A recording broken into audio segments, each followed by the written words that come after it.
Xin chào quý vị, chúng tôi là Sở Y tế quận Fairfax. Video này sẽ có thông tin căn bản về COVID-19 hoặc là coronavirus.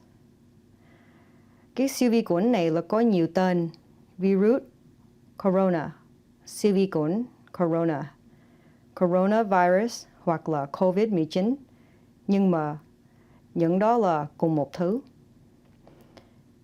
Trong cái trình bày này, chúng tôi sẽ trình bày về coronavirus là gì, nguy cơ của bệnh này, điều gì mình làm được để an toàn, Sở Y tế quận Fairfax đang làm gì, và cách tìm thêm thông tin về coronavirus.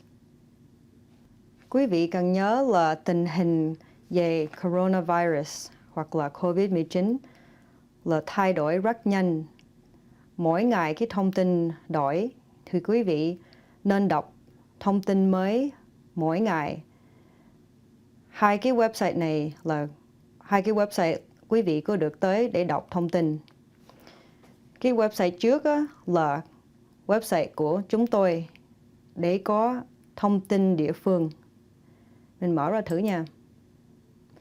Website của chúng tôi là fairfaxcounty.gov/COVID-19. Cái trang này có thông tin về COVID-19. Để đổi ngôn ngữ, ở trên bên phải bấm cái nút tròn. Bên trái mở ra danh sách ngôn ngữ. Kéo cái cục này xuống và chọn Vietnamese. Rồi nó sẽ thay đổi ngôn ngữ qua tiếng Việt. Ở trên cái trang này quý vị được đọc thêm thông tin ví dụ về sức khỏe hoặc là trường học, vân vân. Để đọc thêm về thông tin này chỉ bấm cái hình thôi, như vậy. Rồi ở dưới đây là có thêm thông tin cập nhật địa phương về coronavirus. Chỉ kéo cái cục này xuống và chọn những hình thôi. Nếu quý vị muốn liên lạc với chúng tôi thì quý vị được gọi cái số điện thoại ở đây 703-267-3511 và yêu cầu một người thông dịch. Hoặc là email ffxcovid@fairfaxcounty.gov. Ở đây còn thêm thông tin. Còn cái website kia là thông tin cho cả hết nước Mỹ.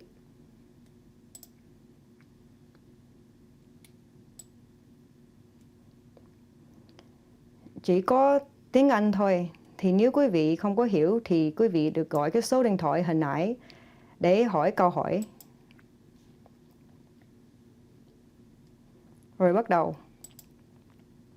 Siêu vi khuẩn corona là gì?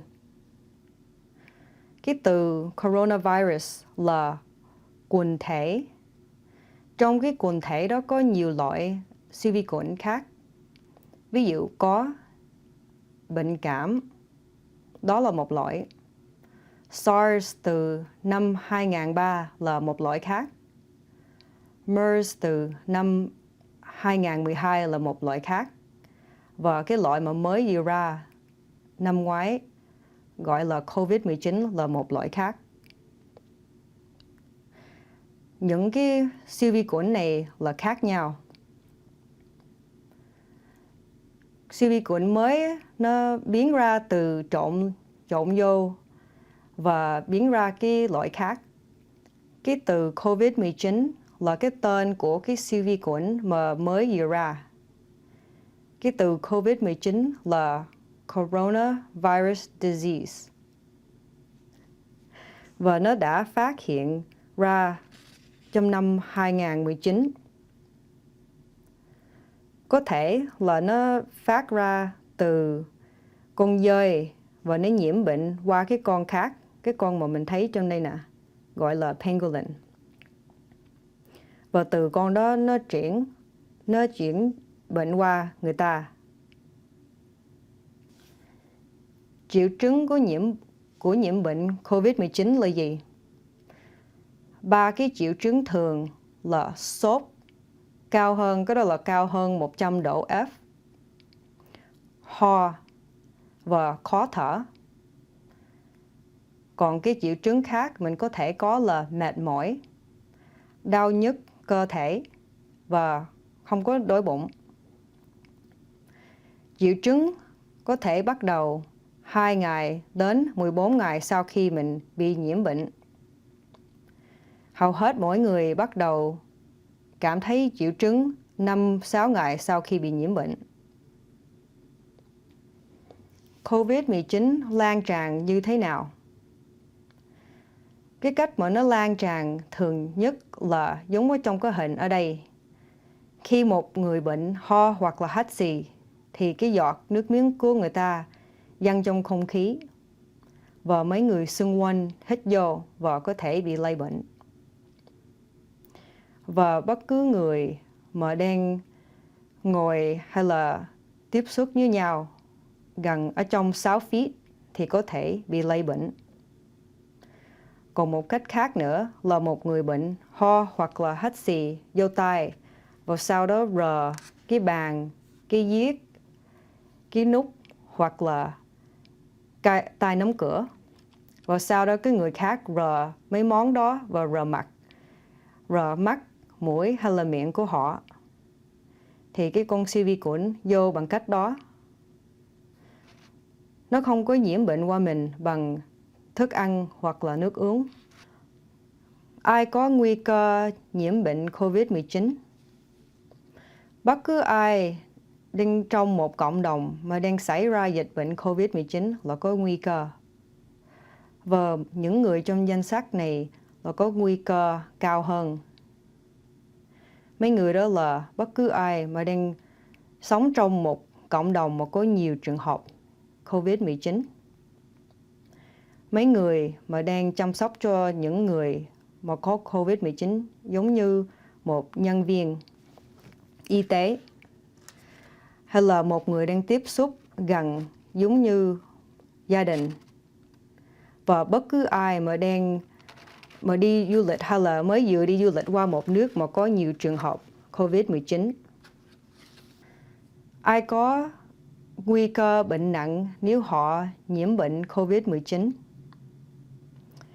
Những người lớn tuổi, lớn hơn 60 tuổi và bất cứ ai nhỏ hay là lớn tuổi mà có bệnh khác giống như ung thư, tiểu đường, máu cao, vân vân.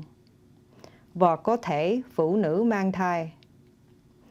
Hiện tại phụ nữ mang thai mình chưa có biết có nguy cơ bệnh nặng hay không. Nhưng mà thường phụ nữ mang thai bệnh nặng nếu họ bị bệnh cúm thì hiện tại mình muốn an toàn thì phụ nữ mang thai nên ráng chống lại bệnh này. Mấy người trẻ hơn 60 tuổi vẫn còn bị bệnh được. Nhiều người trẻ có thể nghĩ là họ không có bị bệnh hoặc là nếu bị bệnh thì không có bị bệnh nặng được. Và cái đó không có đúng. Họ cũng có thể bị lây bệnh, vô nhà thương và bị tử vong. Hiện tại không có điều trị hoặc là thuốc chích ngừa. COVID-19 ảnh hưởng mình như thế nào? Hầu hết mỗi người mà bị nhiễm bệnh COVID-19 là chỉ bị bệnh nhẹ thôi. Khoảng 80% thì đó là 6 trên 7 người là chỉ bị bệnh nhẹ thôi. Tại họ có được tự phục hồi. Còn khoảng 15% đó là 1 trên 7 người có thể bị bệnh nặng giống như bị bệnh viêm phổi và vô nhà thương. Cái này so với bệnh cúm là chỉ 2% người bị vô nhà thương do bệnh cúm. Đó là 1 trên 50 người. Còn khoảng 1 trên 50 đến 1 trên 100 người là sẽ tử vong. So với bệnh cúm là bị 0,1% người tử vong. Cái đó là 1 trên 1.000 người. Thì khoảng 2% người là có thể bị tử vong do COVID-19. Và đối với mấy người lớn hơn 60 tuổi, cái nguy cơ đó cao hơn. Cho mấy người 60 tới 70 tuổi, cái nguy cơ lên tới 4%.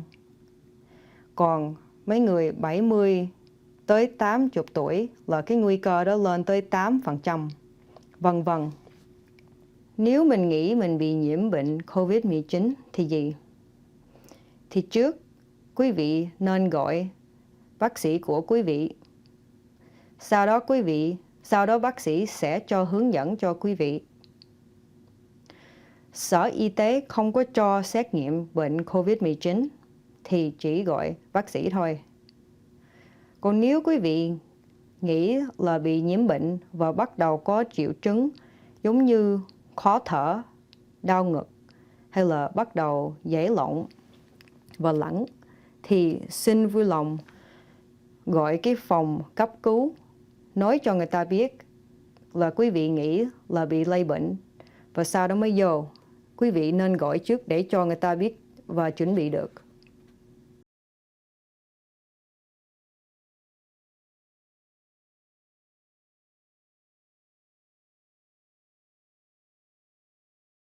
Nếu quý vị có triệu chứng của COVID-19 thì gì? Quý vị cần ở nhà ít nhất 7 ngày sau khi bắt đầu thấy triệu chứng và ở nhà ít nhất 3 ngày sau khi hết sốt tự mình. Đó là tự mình, không phải là uống thuốc để giảm sốt. Và các triệu chứng khác hết luôn. Còn nếu mình không có bác sĩ hoặc là bảo hiểm thì gì? Quý vị được mở ra cái trang này để xem những cái chỗ mà mở cửa cho những người mà không có bác sĩ hoặc là bảo hiểm. Thì nếu quý vị mở ra website của chúng tôi, mở ra fairfaxcounty.gov mà tìm kiếm Low Cost Healthcare Resources, nó sẽ mở ra cái này.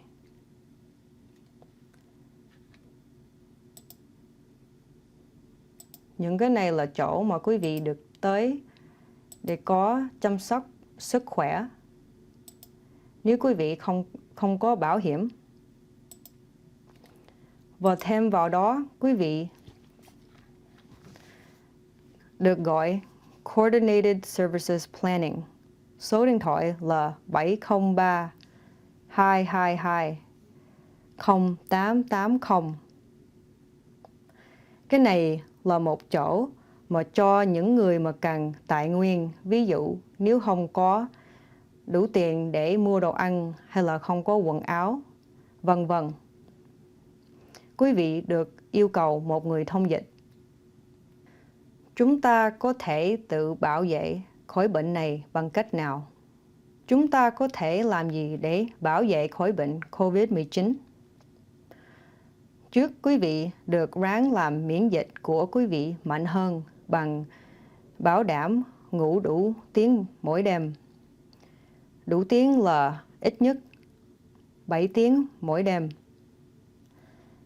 Và mỗi tuần đi bộ, tập thể dục, chơi thể thao, vân vân, ít nhất 2 tiếng rưỡi mỗi tuần.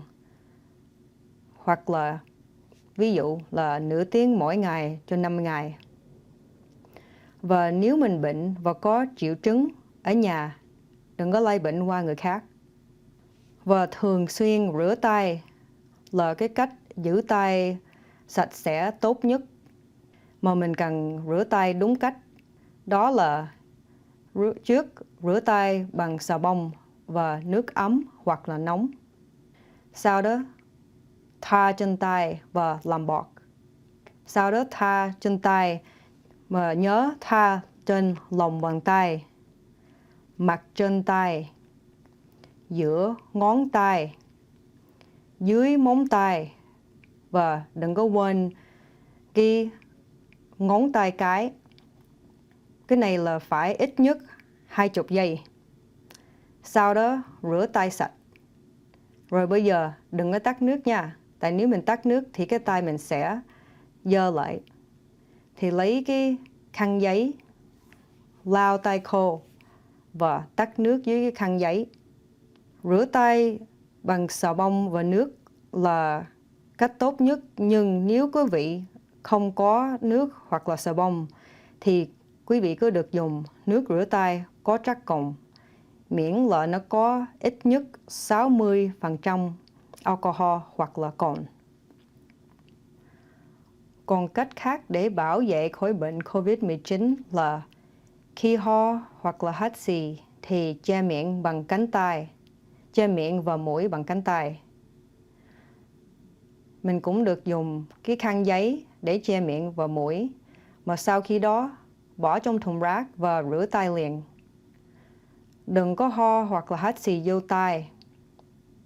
Và nếu có thì chỉ rửa tay sau. Ráng đừng có rờ mặt, thì đừng có rờ mắt, mũi hoặc là miệng. Tại cái siêu vi khuẩn vô cái cơ thể của mình bằng cách đó. Nếu quý vị ngứa mặt thì ráng gãi bằng dùng bên trong áo của quý vị. Tôi có nên đeo khẩu trang không? Nếu quý vị không có bệnh thì quý vị không có nên đeo. Cái lý do là tại cái giọt nước miếng vẫn còn vô được. Nhưng nếu quý vị đang bệnh như đang ho hoặc là hắt xì thì quý vị nên đeo. Thì nếu mình không có bệnh thì mình nên để lại cho những người bệnh. Tại cái khẩu trang giúp chặn cái giọt nước miếng văng ra không khí và lây bệnh qua người khác. Và mình cần để lại khẩu trang cho những người đang chăm sóc cho người bệnh nhiễm COVID-19, giống như nhân viên y tế. Cái khẩu trang bên phải là gọi N95. Cái này là chỉ cho người nhân viên y tế. Cái người đeo khẩu trang N95 là phải được thông qua sự thử nghiệm và được chấp thuận vừa dặn thì mới cho đeo. Còn cách khác để bảo vệ khỏi bệnh là ráng tránh người khác bằng 6 feet, đó là 2 mét. Nếu mình có khả năng làm công việc ở nhà thì ở nhà.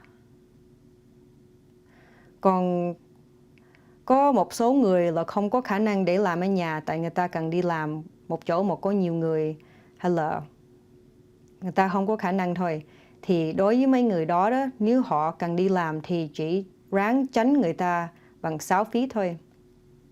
Và khi mình đi chợ để mua đồ thì ráng đi khi mà có ít xe hay là có ít người. Đi cái giờ mà không có nhiều người đi chợ. Và ráng đừng có gặp bạn ở ngoài, ráng nói chuyện điện thoại. Hay là nếu mình có họp thì ráng nói chuyện điện thoại. Nếu có những họp mà có nhiều người thì đừng có đi. Hiện tại trong tiểu bang Virginia là không có cho nhiều hơn 10 người gặp với nhau. Thì nếu quý vị đã hẹn cái họp mà có nhiều hơn 10 người rồi thì hẹn lại tới tháng khác đi. Nếu mình có, hay là nếu quý vị có cái họp mà có ít hơn 10 người, quý vị cần nhớ cũng ráng tránh xa người khác bằng 6 feet.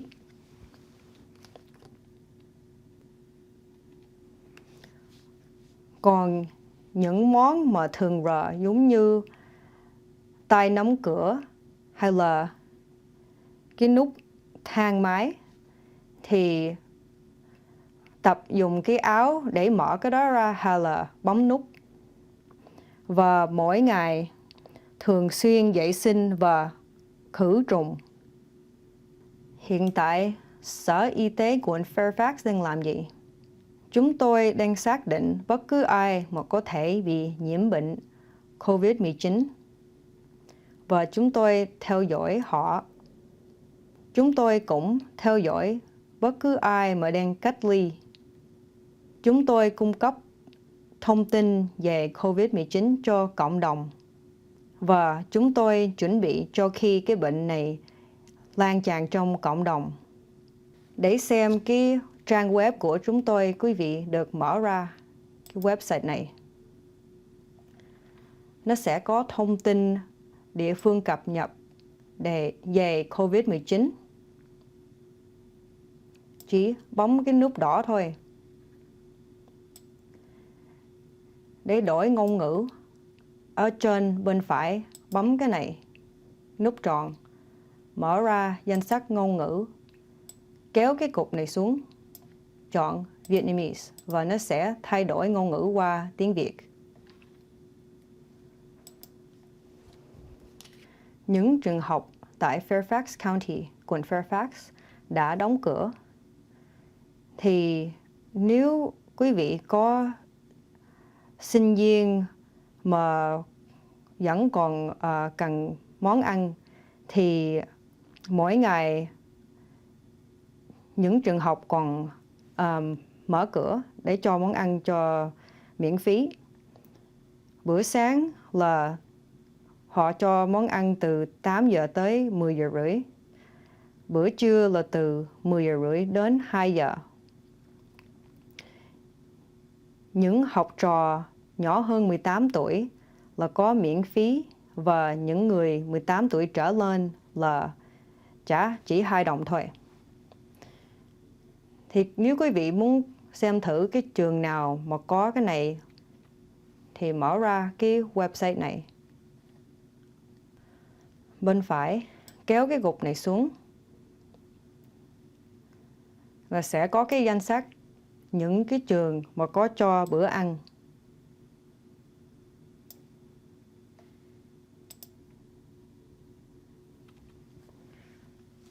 Còn tùy theo cái nước trên thế giới mà quý vị đi du lịch hay là mới vừa đi du lịch thì có thể quý vị cần cách ly.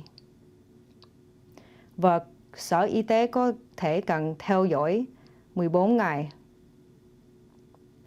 Nếu quý vị muốn coi cái nước nào là đó thì quý vị mở ra cái website này. Cái trang này và có thông tin về những cái nước và làm sao COVID-19 làm ảnh hưởng và như thế nào. Và sau khi đó chỉ chọn cái nước đó hoặc là bên phải kéo cái cục này xuống. Vô đây bấm vô mở ra cái nước mà quý vị mới vừa đi hay là muốn đi tới du lịch. Vân vân.